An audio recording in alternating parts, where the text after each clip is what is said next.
जम्मू कश्मीर में प्रदर्शन के चलते लाल चौक सील, 2 दिन बंद रहेंगे स्कूल, यूनिवर्सिटी की परीक्षाएं भी स्थगित। खामेनेई की जान जाने को लेकर किया जा रहा था विरोध प्रदर्शन। पश्चिम बंगाल में परिवर्तन यात्रा निकाल रही बीजेपी, केंद्रीय गृह मंत्री अमित शाह दक्षिण 24 परगना में यात्रा को दिखाएंगे हरी झंडी। दिल्ली एयरपोर्ट पर पश्चिम एशिया तनाव का दिखा असर, कई फ्लाइट्स को रद्द किए जाने और उड़ानों में देरी के चलते यात्री परेशान।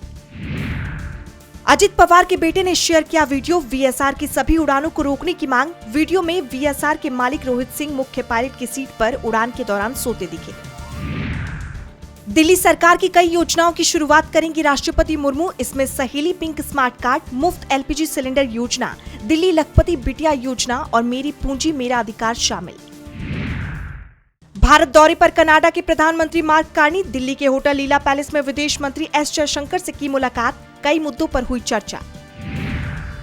मिडिल ईस्ट में तनाव को लेकर पीएम मोदी की चुप्पी पर उठे सवाल, कांग्रेस प्रवक्ता सुप्रिया श्रीनेत बोली 24 घंटे से चुप है मोदी, पीएम को बताया अमेरिका से डरा हुआ।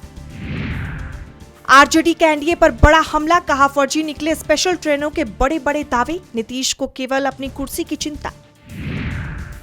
पीएम मोदी ने इजरायली पीएम नेतन्याहू से की बात, कहा मिडिल ईस्ट में जल्द खत्म हो जंग। खामेनेई के निधन के बाद मिडिल ईस्ट में और बढ़ गया है तनाव।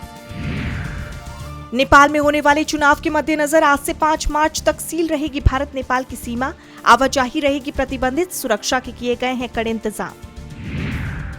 इजराइल और अमेरिका पर जवाबी हमले को लेकर ईरान का बड़ा दावा, कहा कुवैत और बहरीन में यूएस के बेस तबाह, अब्राहम लिंकन कैरियर पर दागी बैलिस्टिक मिसाइल। अब बर्दाश्त नहीं, सऊदी यूएई समेत 7 देशों ने की ईरानी हमले की निंदा, दी चेतावनी, संप्रभुता और नागरिकों की सुरक्षा के लिए एकजुट रहने का लिया संकल्प। ईरान के पूर्व राष्ट्रपति महमूद अहमदीनेजाद की भी गई जान, अमेरिकी राष्ट्रपति ट्रंप बोले हमने 48 ईरानी नेताओं को मार गिराया। अल जजीरा के मुताबिक ईरान में 1000 ठिकानों पर हुआ हमला। ईरान में कहर के बाद जंग में कूदा हिजबुल्लाह, इजराइल पर मिसाइल और ड्रोन की बारिश, आईडीएफ ने किया जवाबी हमला, बेरूत के दक्षिणी इलाके में उठा धुएं का गुब्बार। ईरान के सुप्रीम लीडर खामेनेई की जान जाने पर पाकिस्तान में भारी बवाल, कराची, स्कार्दू, लाहौर और इस्लामाबाद में विरोध प्रदर्शन, अब तक 23 से ज्यादा की गई जान। मिडिल ईस्ट तनाव के बीच अडानी पोर्ट्स का आया बयान, कहा इजराइल स्थित हाइफा पोर्ट पूरी तरह सुरक्षित, पोर्ट का संचालन बिना किसी रुकावट के जारी। ईरान और इजराइल जंग के कारण एशियाई शेयर बाजार में गिरावट, अमेरिका में भी बाजार का माहौल कमजोर, घरेलू बाजार में निवेशकों के डूबे 8 लाख करोड़ रुपए। अमेरिका और ईरान जंग का पेट्रोल डीजल की कीमतों पर दिख सकता है असर, 10 से 12 रुपए तक महंगे हो सकते हैं पेट्रोल डीजल।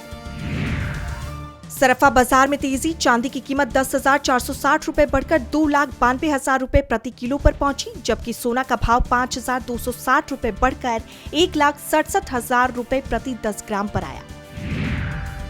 फरवरी में जीएसटी कलेक्शन 8% बढ़ा, 1,83,000 करोड़ रुपए रहा कलेक्शन, सरकार ने दी जानकारी।